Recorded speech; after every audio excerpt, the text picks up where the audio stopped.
Bonsoir tout le monde, bonsoir mesdames et messieurs. Voilà, on a un message à faire passer nous. Je suis monsieur Ngoumad Mongbi Donald, un panafricain. Alors, le message que je viens faire passer ici, comme vous le constatez, j'ai un gilet jaune. J'oubliais aussi de dire que je suis membre d'un parti politique en France ici, la DER, la démocratie représentative. Alors, le message que j'aimerais faire passer ici, c'est par rapport au gilet jaune. C'est bien beau, et je comprends que les Français se plaignent qu'il y a trop de taxes. Je peux encore comprendre les taxes, tout ce qu'on nous met là aujourd'hui, c'est comme si on ne peut pas épargner, on ne peut plus épargner de l'argent. Tout est taxé.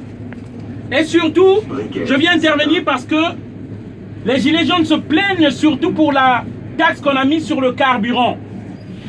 Mais j'aimerais juste faire savoir, c'est bien beau qu'on se plaigne pour le carburant, mais vous devez savoir que la France n'a pas de puits de pétrole. Il n'y a pas de puits de pétrole ici en France. Le carburant que vous avez, pour lequel vous vous plaignez, c'est pour qu'on tue encore des Africains. C'est le Gabon qui fournit le carburant qui est en France. C'est le Congo, Brazzaville, d'où je viens. C'est pour ce carburant-là, en 97, Jacques Chirac a donné des armes à un criminel, un psychopathe qu'on appelle Denis Sassou Nguesso, qui a tué des Congolais pour qu'on maintienne ce prix de carburant-là. En fait, le message que je veux faire passer, je ne suis pas contre le peuple français. Nous aimons la France qui nous a accueillis. J'ai des papiers, je suis réfugié. Mais seulement vous devez savoir, chers amis, la France que vous croyez, c'est pas cette France-là. C'est pourquoi moi j'aimerais vous informer. De Gaulle a instauré un système. Charles de Gaulle, votre héros, chez nous c'est un génocidaire, un criminel. Charles de Gaulle, au Cameroun, il a tué plus de 400 000 personnes. Le massacre des Bamileke, pour imposer un président, dit-on, ami de la France, un dictateur. Amadou Ahidjo. Charles de Gaulle, en 1963, janvier, fait assassiner Sylvanus Olympio, le premier assassinat de la France-Afrique, au Togo. Mitterrand, lorsqu'il arrive, il fait tuer Thomas Sankara au Burkina Faso. Renseignez-vous. On tue en fait tous nos frères patriotes qui aiment nos pays pour nous installer des marionnettes, des dictateurs, des préfets de l'Afrique, de la France en Afrique. Ceux-là qui doivent maintenir les prix des matières premières.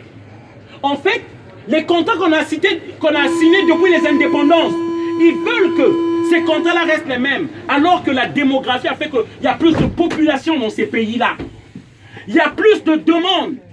Et d'où je vous explique l'immigration dans ce pays-là. Pourquoi les gens viennent? Mais c'est parce qu'on maintient ces peuples-là dans la misère. C'est la politique de la France-Afrique. Ça, ces immigrants qui viennent ici, ils viennent chercher leur argent. Ils ne viennent pas pour votre camembert. Et ça, je veux le faire savoir au peuple français. Ces gens-là sont victimes de vos élus. Ces gens-là que vous élisez. Une fois qu'ils ont votre vote, ils font du n'importe quoi à l'Élysée. À l'Élysée existe une cellule secrète qu'on appelle la cellule secrète de la France-Afrique. C'est ceux-là qui organisent les assassinats de nos présidents, qui aiment nos pays, qui veulent créer les emplois afin qu'on reste chez nous. Et tous les présidents qui sont passés en France ont tué un ou deux présidents africains. Et je peux commencer. De Gaulle, je vous ai cité. Si je prends les Pompidou, les Valéry Giscard d'Estaing, qui a détruit la Libye, Sarkozy, qui a enlevé Laurent Gbagbo qu'on a déporté à la CPI, Sarkozy et François Hollande. C'est ça qui se passe, que le peuple français ne sait pas. À chaque fois que vous mettez du carburant pour lequel les gilets jaunes sont en train de se plaindre, vous mettez du sang africain dans vos voitures. Lorsque vous prenez le café, en France on ne fabrique pas du café. Le café vient de la Côte d'Ivoire et du Ghana. Et c'est des enfants qu'on voit dans les plantations. Afin que les prix de ces matières premières restent toujours bas. L'uranium, là, le train là fonctionne l'électricité. Il n'y a pas en France. C'est le Niger, l'uranium du Niger. Du Congo. Et lorsque vous voyez le train qui part là, les données qui sont mémorisées là, c'est le coltan, le tantal de la RDC. Et pour ça, on tue. Et on tue en masse.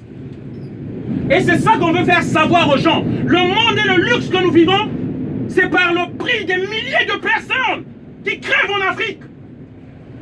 Et ça, je ne voudrais pas vous indexer, vous tenir responsable, mais vous faire savoir que le monde sache. Si moi j'étais en Afrique, je serais tué comme une mouche si j'élevais ma voix. Comment rien, comment tue mes frères là-bas? Et c'est pourquoi je profite de cette occasion pour vous informer, afin que vous sachiez. On paye de notre sang pour ce luxe que vous vivez là. On paye de notre sang. Et ne l'oubliez pas, à chaque que vous revendiquez ces prix-là, ces taxes-là qui augmentent, d'une autre manière, vous demandez encore qu'on tue les Africains, afin que vous ayez toujours les matières premières à bas prix. Voilà la réalité. Merci. Je vous souhaite une bonne soirée à tous. Désolé d'avoir crié. Merci. Voilà.